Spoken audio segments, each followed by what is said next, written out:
वो तो कभी ये नहीं मानते कि उत्तर प्रदेश सरकार के बजट इतने लाखों करोड़ रुपए पहुंच गए। जो पैसा खर्च होता है उसको भी डिनाई करते हैं। आज उत्तर प्रदेश की सरकार बड़े गर्व से कहती है कि उत्तर प्रदेश में बड़ी बड़ी योजना है। उत्तर प्रदेश इस दुनिया की सबसे बड़ी एक्सप्रेसवे का साक्षी है। इतनी बड़ी योजना 600 किलोमीटर की और एक जगह सड़क धंस जाए तो आप उसको कोट करें। आज विधानसभा सदन में अनुपूरक बजट पेश किया गया, लेकिन हंगामा जोरदार हुआ। विपक्ष के हंगामे के बीच वित्त मंत्री सुरेश खन्ना ने अनुपूरक बजट पेश किया, लेकिन विपक्ष इस बात पर अड़ा रहा कि सबसे पहले नियम 11 के तहत राम मंदिर चढ़ावा चोरी पर चर्चा करे सरकार। सदन की कार्रवाई बाधित रही, स्थगित कर दी गई। ज़्यादा बातचीत करने के लिए हमारे साथ हैं इस समय मंत्री दयाशंकर मिश्रा दयालु जी। सर, जिस तरह से विपक्ष का रवैया रहा कि पहले राम मंदिर चढ़ावा चोरी की चर्चा हो, उसके बाद और कोई चर्चा हो, कैसे देखते हैं इसे? देखिए, वो चर्चा कराने की चर्चा तो करते हैं, शोरगुल हंगामे करते हैं, लेकिन जब सदन राजी हो गई चर्चा कराने को, बार बार आपने देखा कि विधानसभा अध्यक्ष जी ने उनसे कहा कि आप अब वापस लौट जाइए अपनी कुर्सियों पे, हम चर्चा करेंगे। फिर चर्चा वो करना नहीं चाहते, वो चर्चा की आड़ लेके हंगामे करना चाहते हैं। हंगामा करना उनका शौक़ है, वो उस लेवल में बैठना, शोर करना, नारेबाजी करना, सदन की गरिमा के अनुरूप काम करना उनका शौक़ बन गया है। किसी सत्र की शुरुआत, अब आप अतीत में झांकिएगा तो आपको लगेगा कि 9 वर्षों में कभी किसी दिन सदन को अच्छे से चलने न दिया हो। तो ये ज़बरदस्ती मुद्दे तलाशते रहते हैं और उन पे चर्चा न करके, चर्चा सरकार राजी है, क्यों नहीं करेगी? सरकार ने बड़ी कड़ाई से उस पे एसआईटी की जाँच करा और उस पे जो भी अपराधी थे, जो जिनकी भागीदारी थी, जो चोरी में लिप्त थे, वो जेल गए। इतनी बड़ी संख्या में लोग जेल में हैं। अब वो क्या चाहते हैं आगे का एसआईटी काम की तो रिपोर्ट पटल पर रखवाना चाहते हैं, उनका कहना। देखिए, वो भी आएगी, पटल पे आएगी, लेकिन अभी तो जांच चल रही है। जांच के दरमियान ये जो प्रोसेस हुई, जेल गए लोग, मैंने आपसे कहा ना कि जांच जब अगर समाप्त हो जाए तो फिर आप उसकी चर्चा कर सकते हैं, लेकिन वो तो बस एक बहानेबाजी है। सब कुछ बहानेबाजी है। उसकी आड़ में सदन की गरिमा को ठेस पहुंचाना और सदन को जानबूझकर चलने न देना।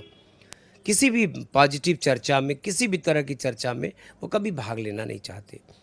इसके पहले भी जो सदन चलती थी तो आपने देखा कि उस चर्चा से बचना चाहते हैं और झूठी आवाज़ उठा के जनता को गुमराह करना। जनता की जवाबदेही से बच रहे हैं, आप सीधा कहना निश्चित चाहते बच रहे हैं। मैंने कहा ना कि जनता को गुमराह कर रहे हैं। जनता देख रही है उत्तर प्रदेश में सरकार ने कितनी गंभीरता से इस पे कार्रवाई किया और उस कार्रवाई का परिणाम आपके सामने है। आगे भी जो भी गलत पाए जाएंगे उनके खिलाफ सरकार कार्रवाई हैं। करेगी। बराबर है कि पहले क्यों नहीं चर्चा कर ली? पहले चर्चा कर लेते, बाद में आप अनुपूरक बजट ले आते। देखिए, अभी तो बाती जो करने को राजी नहीं होगा, उनको पता है ना कि उनका रुख सवेरे आपने देखा, शुरुआत ही को ख़राब कर देने के बाद तो सरकार की व्यवस्था हो जाती है कि चूँकि जो आवश्यकताएं हैं, अनुपूरक बजट भी सरकार को चलाने के लिए और उत्तर प्रदेश के विकास के लिए एक बड़ी आवश्यकता है। वो तो कभी ये नहीं मानते कि उत्तर प्रदेश सरकार के बजट इतने लाखों करोड़ रुपए पहुँच गए, उसको भी स्वीकार नहीं करते, उसको भी झूठा करार करते हैं। जो पैसा खर्च होता है उसको भी डिनाई करते हैं।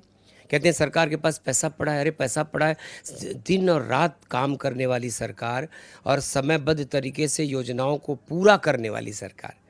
हम लोगों भी ने देखा है अतीत में कि योजनाएं बनती थीं और काल के गर्त में समा जाती थीं। योजना बनाने वाला कोई और होता था, उद्घाटन करने वाला कोई और होता था, शिलान्यास कोई करता था, उद्घाटन कोई करता था।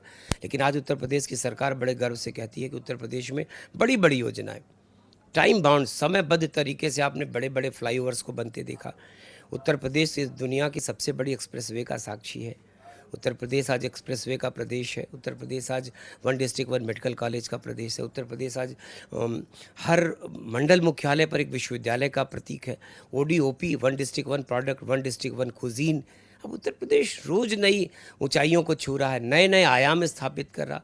अब वो उत्तर प्रदेश नहीं है जो जीवन की बुनियादी चीज़ों को तरस। एक्सप्रेसवे की बात किए हैं, आरोप लग रहा है कि जल्दबाजी में कुछ मामला भी खराब हो जा रहा है। नहीं, देखिए, इतनी बड़ी योजना 600 किलोमीटर की और एक जगह सड़क धंस जाए तो आप उसको कोट करें?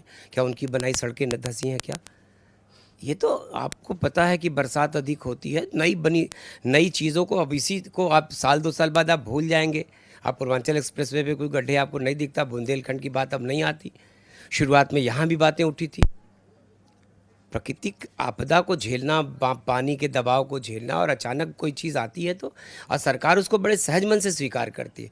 अपनी कमियों को जिन लोग उसमें दोषी पाए जाते हैं उनके खिलाफ कार्रवाइयाँ भी करती है। ऐसा नहीं कि हम सबको क्लीन चिट देते फिरते। जो दोषी है उसके खिलाफ कार्रवाई होगी और सरकार बड़े सच्चे मन से काम कर रही है। अनुपूरक बजट लाए हैं, चुनावी साल है, क्या कुछ नया करेंगे? प्रदेश की हर योजना जो उत्तर प्रदेश में चल रही है उसको समयबद्ध तरीके से पूरा करेंगे। भविष्य की योजनाओं पर फिर से काम शुरू करेंगे और आपने देखा कि उत्तर प्रदेश ने जितने वादे किए थे प्रदेश के साथ, आज हम रेवेन्यू सरप्लस उत्तर प्रदेश है। कल तक ये पैसे मतलब इन परिवार के लोगों ने, ख़ानदान के लोगों ने मिलकर उत्तर प्रदेश को जिस कदर लूटा था कि उत्तर प्रदेश की योजनाओं को दम तोड़ते आपने इसलिए देखा कि बजट बाद में लैप्स हो जाता था, ख़त्म हो गया, बजट ही नहीं बचा। लेकिन आज सरकार के पास सरप्लस रेवेन्यू स्टेट है तो सरप्लस बजट भी हर काम के लिए रहता है। किसी योजना को उत्तर प्रदेश में पैसे के अभाव में अगर आपने देखा हो तो सरकार ये जो अनुपूरक बजट इसीलिए लाती है कि हमारी किसी योजना में पैसे की कमी लास्ट डे तक न पड़े। सपा के एक वरिष्ठ नेता हैं, उन्होंने कहा कि भी 20% भी खर्च नहीं कर पाए हैं। आरोप तो बड़ा है ये। मैंने कहा ना कि वो पाल की खाल निकालते रहते हैं। योजनाएं चल कैसे रही, योजनाएं पूरी कैसे हो रही हैं, पैसे खर्च नहीं हो रहे हैं तो योजनाओं को आपने सड़कों पर ज़मीनी मतलब हकीकत में बदलते कैसे देखा है। धरातल पर योजनाएं उतर रही हैं, उत्तर प्रदेश साक्षी बन रहा है ऐसी योजनाओं का। आज इंडस्ट्री के मामले में कोई उद्योग देख लीजिए, एमएसएमई 90 लाख से ज़्यादा इंडस्ट्री उत्तर प्रदेश में है। देश का एमएसएमई का सबसे बड़ा स्टेट है उत्तर प्रदेश। ब्रह्मोस मिसाइल लखनऊ में बनती है, 2-2 डिफेंस कॉरिडोर उत्तर प्रदेश में काम कर रहे हैं। कहाँ ये हताशा है ये। हताशा है, निराशा है। जिस उत्तर प्रदेश की साख उन्होंने गोली बम कट्टा बारूद के लिए बनाई थी, आज कट्टे के लिए जाने वाला उत्तर प्रदेश ब्रह्मोस मिसाइल के लिए जाना जाता है। बहुत फर्क है।